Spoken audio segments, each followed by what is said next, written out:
Hey guys, what's going on? It's xdeadlysmoorex here, and welcome back to part 45 of our Chose Cold Steel 3 Let's Play. In the last episode, we finished the Geofront, and we met up with Elisa and Sharon, which was pretty nice always nice to see those two again. Hang on. There we go, sorry.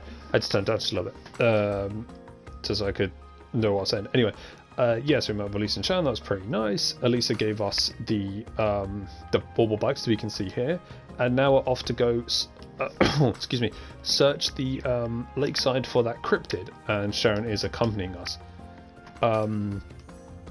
So, let's just get into it. There we go.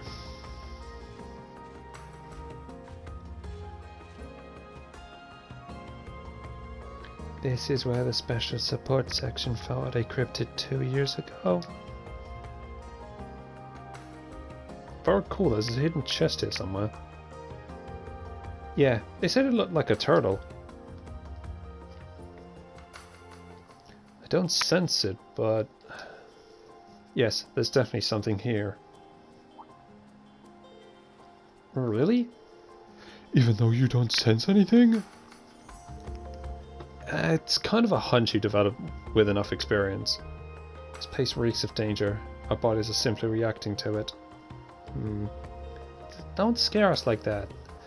It seems necessary to investigate the surroundings. Yeah, if you notice anything, report it immediately. So we have these new enemies here. They're in disarray. Don't know what they're called. Honestly, I don't really know what most of the enemies are called in this series. It's a giant fish. They look like ocean sunfish, or molas, I think they're called. Pretty interesting. Obviously, they're a lot smaller than what ocean sunfish are. They are huge. Like, if you guys ever look at a picture of an ocean sunfish, those are huge fish. It's mine. Good job, Yuna. I guess I wasn't bad. Damn, I got you material out of that. Nice. But as we're going through this area, if you guys have enjoyed what you've seen so far, or you've seen previous episodes before and have enjoyed watching the series, make sure to hit that like button, and also subscribe as well, and turn those notifications on, because it really does help me out and show that you guys really want to continue me playing this series. The Vander style is impressive. That always does help me. I have a long way to go. It does help out, showing supports and whatever and whatnot. Also, there'll be 2 links in the description. One will be my Twitter, where I announce when I've uploaded a video, or if I'm streaming, which I stream on Twitch. These blueprints most likely belong to a fisherman. There we go. So yeah, and then as I say, when I've uploaded, I'm streaming, more on that in a minute, or if I'm just messing around on Twitter with my friends. Now, brace yourself. It's usually the third option, but it's down. There you go. Or me, yeah, it's just me being on Twitter basically. So, as I said earlier, when I do stream, I stream over on Twitch roughly 3 times a week if I can, depending on circumstances and stuff. I do try to roughly stream 3 times a week. Anyway, getting off topic. I stream Monday, Wednesday, and Friday. I stream around about 3:30 in the afternoon, British Standard Time, BST. Oh, perfect. I must train even more. Because that's when it's best for me to stream. Trying to coordinate it with other friends' streams and stuff like that can be a bit tricky. Nothing stands out over here either. There's an eroded nook toward the far end. Should we take a look? So, yeah. Good call. So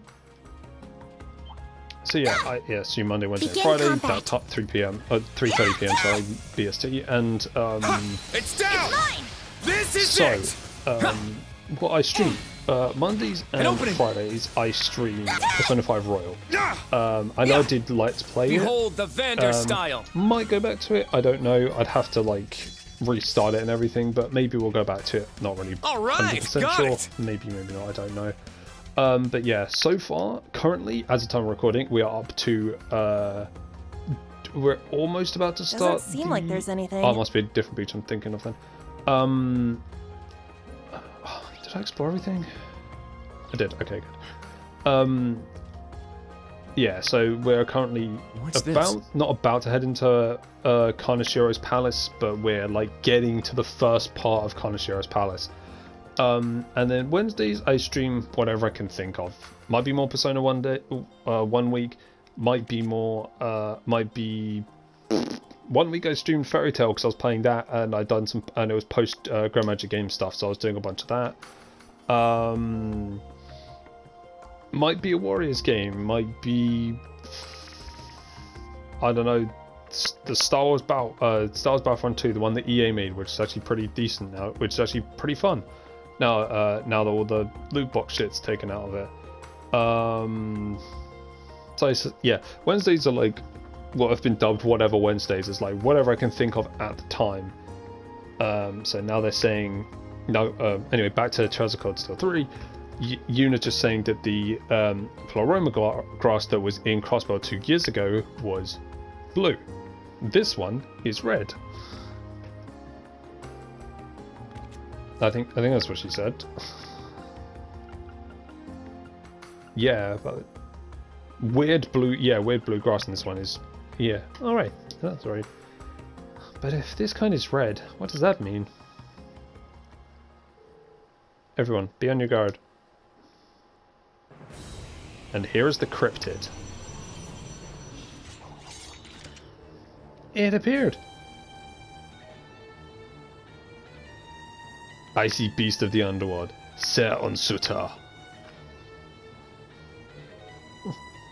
Just like the Magic Knight.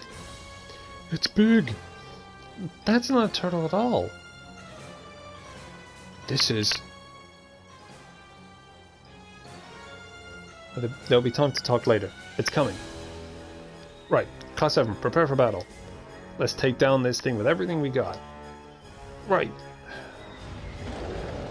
Ser Suta, the icy demon. This one's strong. Be careful. Not on my watch. Cover a crit. Nice one, Rain. Not today. I'll save you. Thank you. Don't give up! Thanks. Thank you, Yuna. It's my turn! If we can break it, because we have or if we can at least find its weakness, we should be able to do a double break point. There we go. There. Or burst. Sorry, burst break point. Let's go. Yes. Leave it to me. Yes, it's broken. That's what we like to see. Yeah. There. Get one of those star points back. And of course, spam those S-Crafts. My blade. I mean, it's my predictable form of battle. Is just like wait until I can break or S-Craft in a boss fight. But hey, if it were, if it ain't broke, don't fix it, as the old saying goes. And yes, I know I'm playing on. Obviously, I'm playing on easy, so again, that strategy does work. But sometimes it doesn't. You know, sometimes this strategy doesn't work, and it works early on, but later on, when the bosses start having a lot more HP, it doesn't tend to work as often, which is why I don't think it does anyway.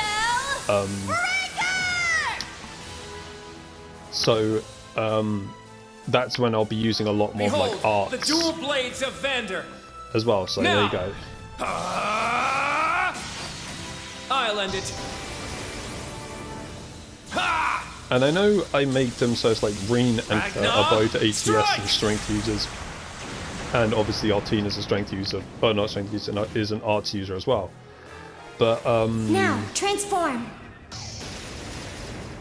It's what yeah, again, Sync it's complete. Not like you get Go, Arcadius like I don't get that many arts users. Because I could experiment launch. Brianna, open fire.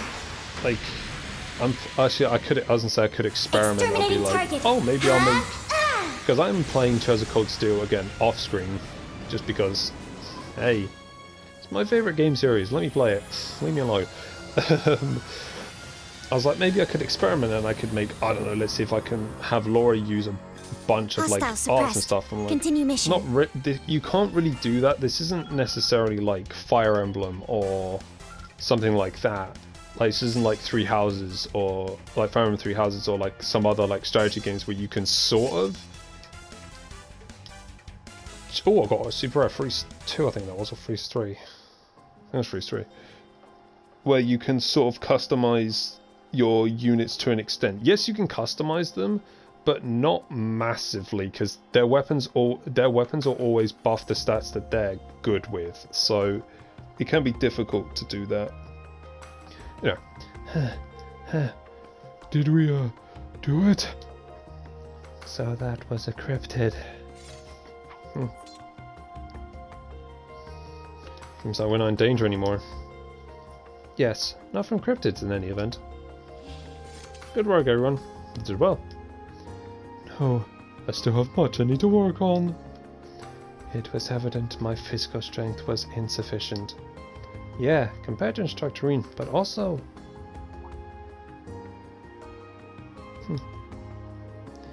Honestly, I'm surprised by you all over again.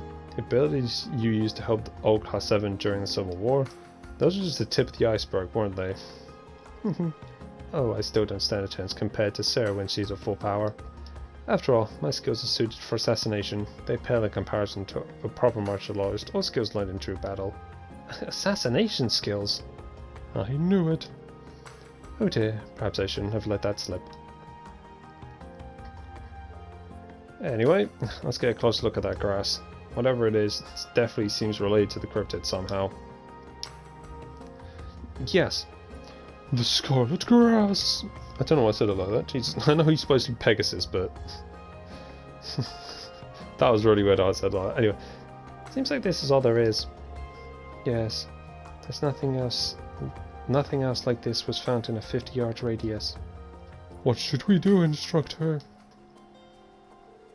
Seems like our only option is to take it back with us. But first, let's take a few pictures with our Argus tools. After that, collect it and place it in the survival kit, but be sure not to handle it directly. Got it. I'll take... Oh, that's... I'll take them, not cut. I'll take the pictures. Quick drink. I came prepared, I have like 3 bottles of water, so don't worry. What efficient teamwork. You all seem like you're familiar with the process. Yeah, this will be our second set of special ops missions. I hope their lessons and training are enough to get them through this. Come on though, I feel like I've seen this somewhere before. Well then, are we finished investigating here? Yep, we ain't got nothing else to do here, so... Yeah, doesn't seem like there's any more cryptids here. It's a bit concerning that there was one again, rather than that turtle that appeared before. Oh, right. I was going to ask, have you and Sharon seen that cryptid before? I had merely heard about it from Lady Elisa. It's called Uncerta. It may be a subspecies of the one that appeared during the Civil War. That's... So it is like the Magic Knights. It wasn't exactly the same as before, so we should make a note of that. We should probably return to camp and report.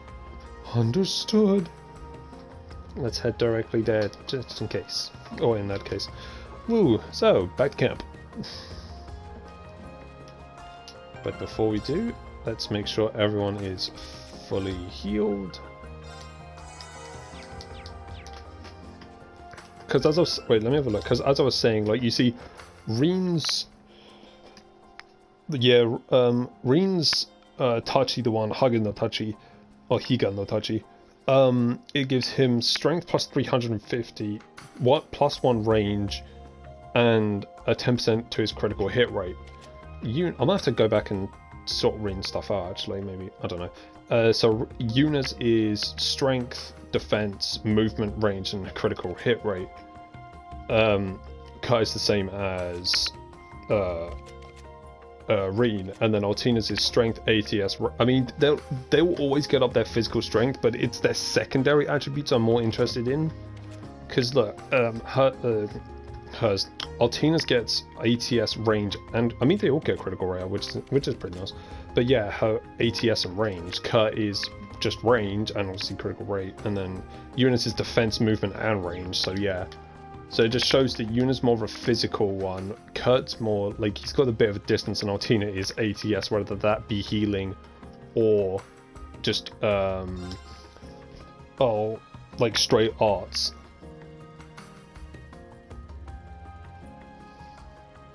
And the reason I choose Altina to be the healer is not only does she has one of her crafts is a healing ability, but because Muse is more of, I feel like Muse is more of like an attacker, with an art attacker.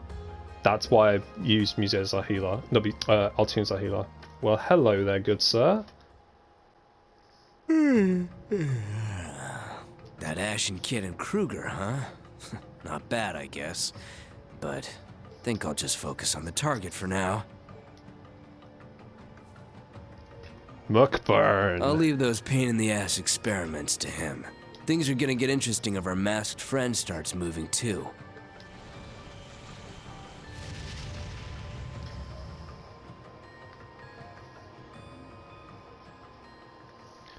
Muckburn, one of the more, if you don't know what to do, one of the most painfully annoying boss fights in Treasure Codes to do. Probably, no, I'd second only to Lower Erebonius.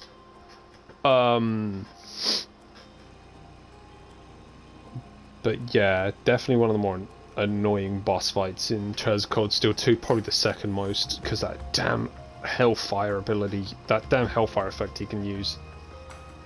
Why did he tell us to ride ahead of them? What could they be talking about? Something secret, no doubt.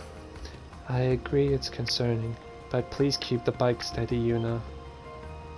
Oh, right. We get a bit, and here we'll get a little bit more backstory on Sharon. Oh, the wind feels just lovely. Riding along, just the two of us. Oh, I mustn't tell Lady Lisa. She might be ever so jealous.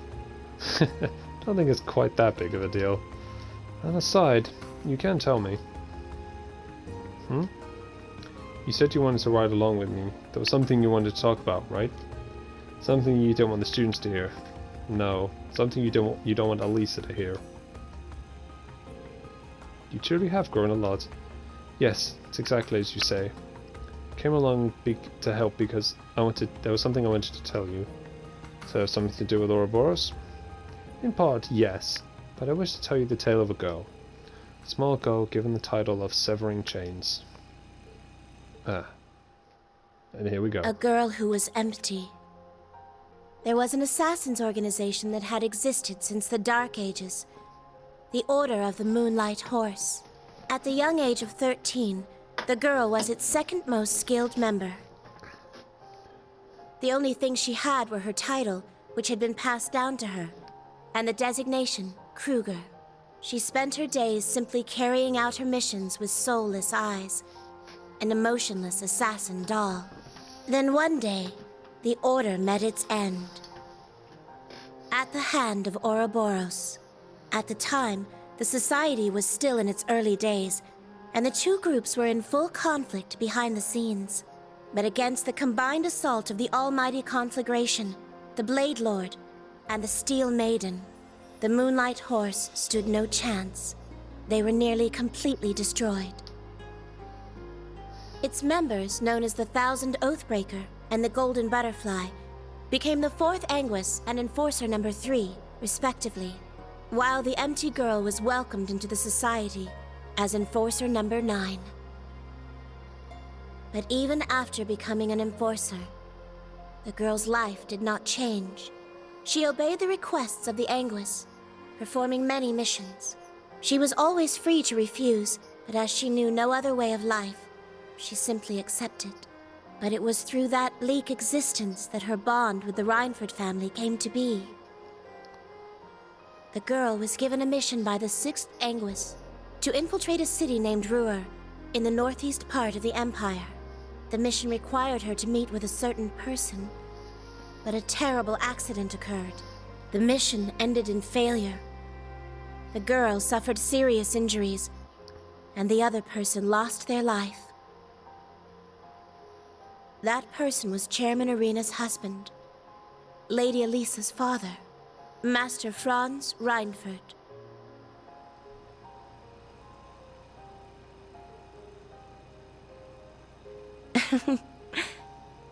Yet Lady Arena saved the girl, the one whose actions resulted in her husband's death. She even gave her a name. I had never had a name before then. Kruger was simply a designator to differentiate me from others who have held the same title. one would simply change their name as the mission required. That was the way of the Order. But Lady Irina gave me the name, Sharon. Suddenly, this empty girl had a place to belong as a maid of the Reinford family. Since that point, I have continued to serve the Reinfords, while still belonging to Ouroboros. I was able to do so thanks to the freedom the Society grants its enforcers. All of that. Why tell me all that? Why now of all times? Lisa doesn't know any of this, right? I simply felt this was a good opportunity. Someday, when you feel the need, please tell Lady Elisa. For you see, there is the possibility that I may not be there for her. It is merely a possibility. It is absolutely impossible for my love and devotion for the chairman and my lady to ever leave me. Oh, but of course, if you and Lady Elisa were to become a couple, I would serve you as your own personal maid as well. That's, quite the tempting offer. Thank you for sharing something so important with me. Taking care of me. No, all of us in the old Class 7 for so long. From everyday life in our dorm to the crisis during the Civil War. So if there's anything I can do to help you, please don't hesitate to ask. Me, the other members of Class 7, and of course Elisa will always be there to help. Master Reen. You truly have become dependable. However, for you to say all that to an older woman such as myself is a tad unfair. Perhaps I should begin serving you as your own personal maid right now. Alright, that's enough temptation for the time being.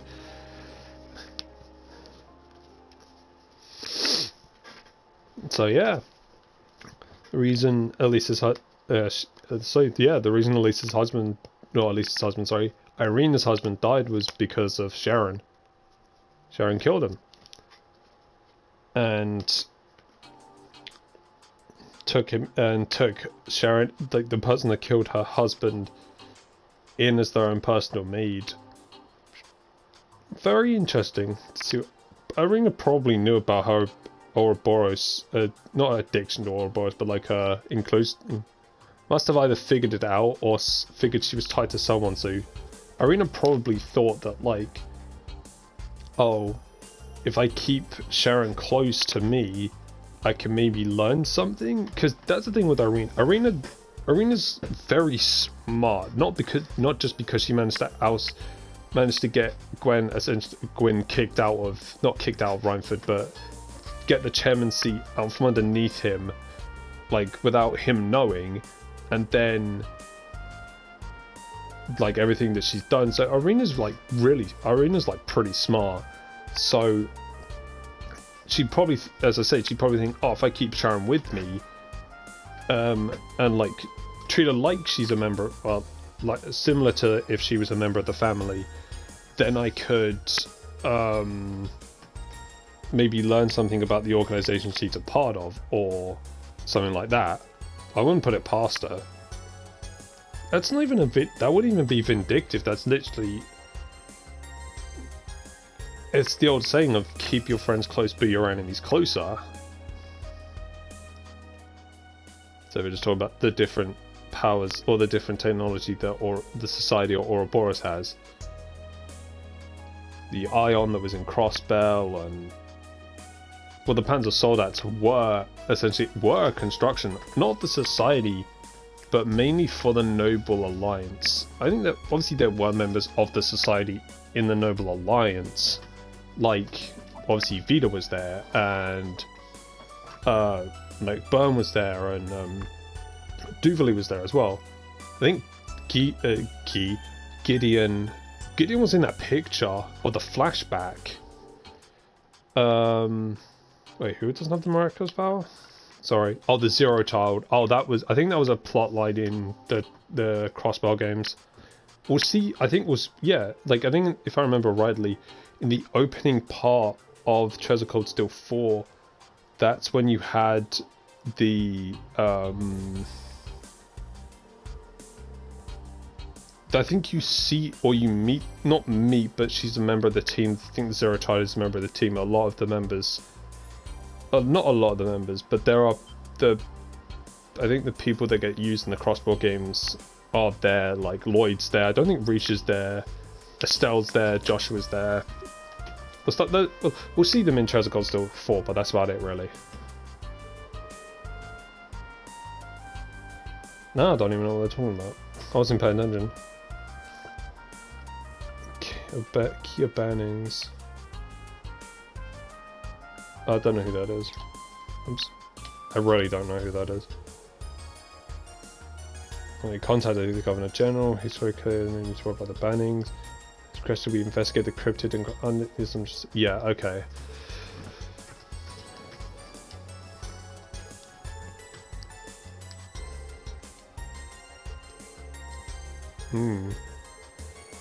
This bad sheep already had a crossbow. Yeah.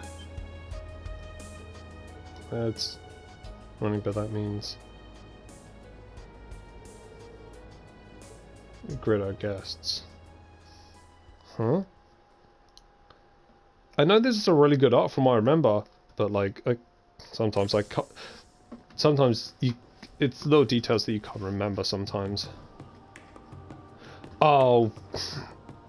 Is this the Courageous and fucking Cedric being it is, isn't it? No, it's not. Is that the Pantagruel? That's not the Pantagruel, is it? What? That's something you don't see every day. It's a flag. Yes, it is. It is the Pantagruel. I believe I heard it was confiscated by the government and given to the Imperial family. Yeah, they used it to travel for official business. To be fair, it's a nice ship though. Does that mean the inspection team is? That's right. Governor Regnitz will be on the team as a representative for the Imperial government. And Lady Irina will represent the economic circle of Arabonia. And let's not forget, Princess Alfin and Prince Oliver will be a part of the team too.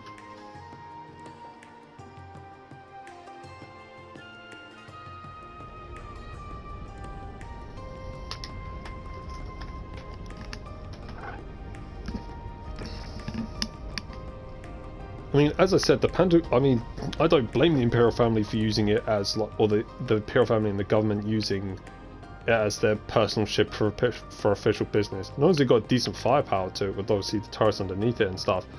But like, it's a nice ship inside. Because if you guys remember the intermission part of Treasure Cold Steel 2, where we were on the Pantagruel when we got not taken by Crow, but like given the ultimatum by Duke Cayenne, when he said, "Hey, come with us, or we're going to destroy Ymir, and we're going to kill you. We're going to kill your friends and destroy Ymir. So come with us." So we got to see the inside of it, which was pretty nice. It's a very nice ship.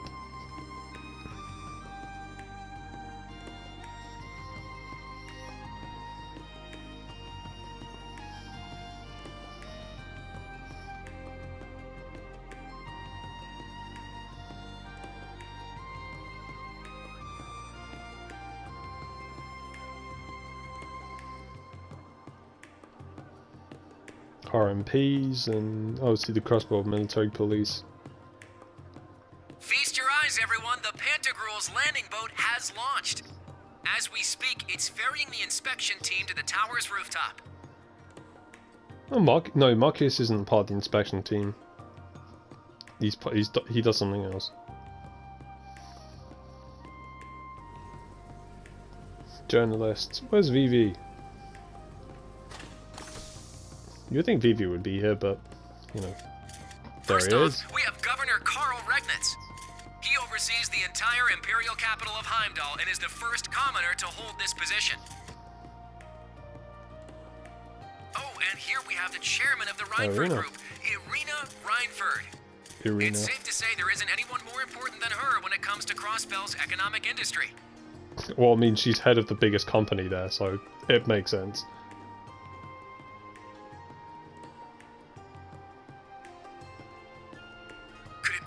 Yes, it's Prince Olivert. Rumor has it this isn't his first visit to Crossbell.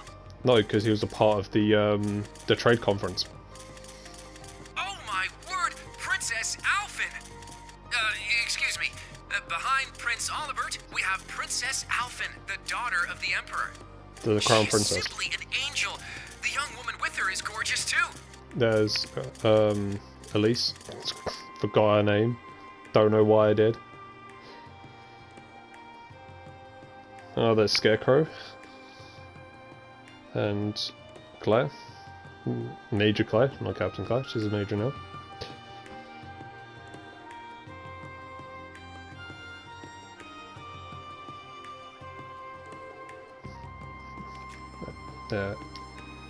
Do.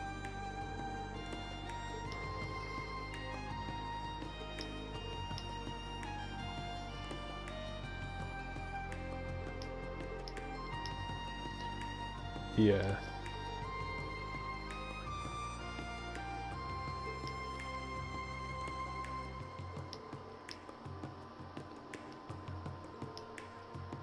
Yeah, I think these guys are from Calvard. That's the only time I'll ever see them in this game. We'll never see them again.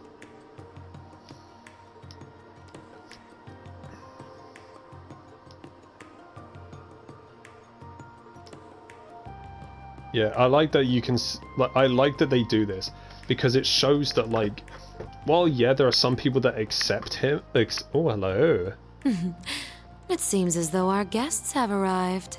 The Fool and the Blazing Demon should be nearby as well. The original cast has nearly all been swapped out by now. What will you do, Reen? You as well, Emma. Hello, Vida. That's not even a spoiler. It sounds exactly the same. You can't even say spoilers. It's like, no, it's Vida. You can tell by the voice. It's Vida.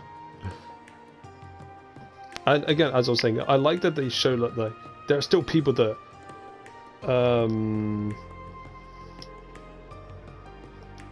like there's still people that are like there are people that accept the Empire there, and then there are still people like they're fine with it, and then there are people that begrudgingly accept it.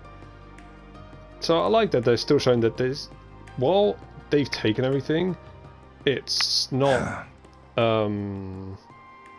not everyone is accepting of it.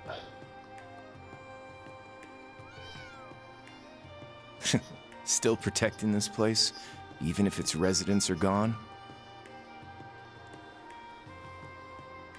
Well then, all we can do is wait for the snake's next move. I'm also curious to find out what the branch campus is capable of. Look guys, it's totally not Crow.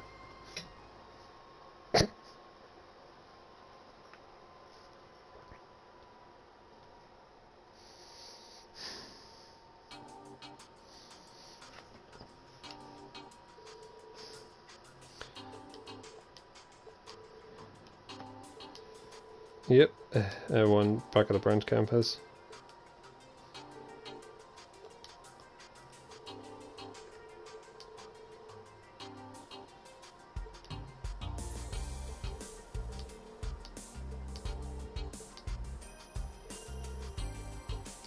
And that's the thing.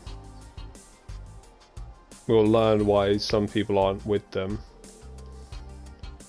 Somehow I figured Elise would be here too. Wow, both her and the princess have become even more beautiful since I last saw them. Yeah, they really have. I don't know why I wasn't able to contact her. By the way, you gonna go meet up with Chairman Irina? I won't, but Sharon will be. Once I'm done here, I'm planning on accompanying Chairman for the remainder of her visit. All I can do is sigh. Operation Birdcage. It's still too weird to even say out loud. To be honest, I may have taken the Intelligence Division and Railway Military Police a bit too lightly. Is there really nothing we can do? Don't give up, Tio Tot. I'm sure we'll find something. Indeed. Not telling how things will turn out, but let's bet on them for now. Roger that.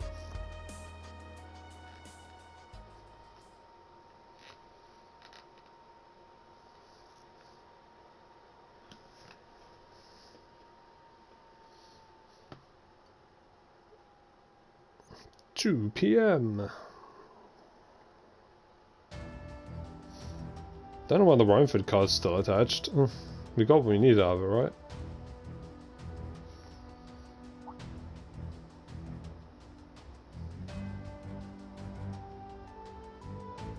With Lisa, Tio, and Sharon said their farewells to Reen and the rest of the caravan headed back to Cross Bell.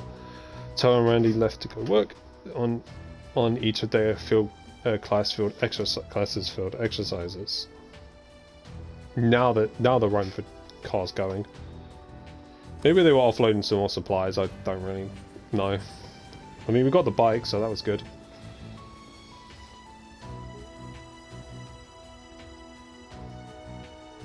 Alright, let's get going. Make sure to check your equipment and buy anything you need before we head out.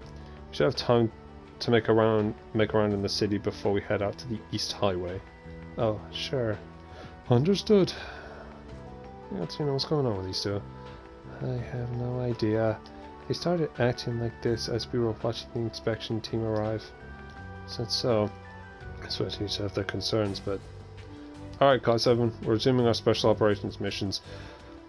We'll still need to investigate the cryptid appearing off the East Crossbow Highway. Based on how long the trip there and back will be, it'll be our last activity for the day, so make sure everything else is wrapped up before that. Right, we'll give it our all. Then let's go. Alright, so that will do it for today's episode. So, for a quick recap, as you can see the pentacle in the sky, we investigated the beach and found that Cryptid, the ice demon of the underworld, Sarah Uncertain. Not too bad. And then we got the backstory of Sharon, and then we had, as you can see, the background of the Pantagruel, and the inspection team has finally arrived in Crossbell. So, in the next episode, we're going to be going into Crossbell City and hopefully going to the East Crossbell Highway to take care of the second cryptid that Rufus wanted us to take care of. So, hopefully you guys enjoyed today's episode, and we'll enjoy future episodes to come. But my name is xdeadlysmoorex, and I shall see you guys next time.